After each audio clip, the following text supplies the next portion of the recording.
আসসালামু আলাইকুম।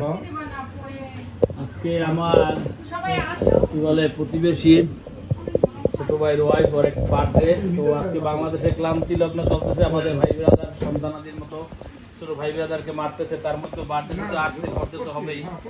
এই সামান্য আয়োজনে এখানে চলতেছে। তারপর আবার কেক একটা ছোট মোটো দেখি ব্যবস্থা করা যায় কিনা, যেহেতু বার্থডে। ও নিয়ে আসছে, কেক ওটা নিয়ে আসা হয়েছে, বার্থডে কেকও আসছে। হ্যাঁ, আমাদের এই যে বার্থডে উপলক্ষে উড়াদুরা খাবার দাবার চলতেছে। বার্থডে হয়েছে এই যে একজন সাচো মিতু ম্যাম।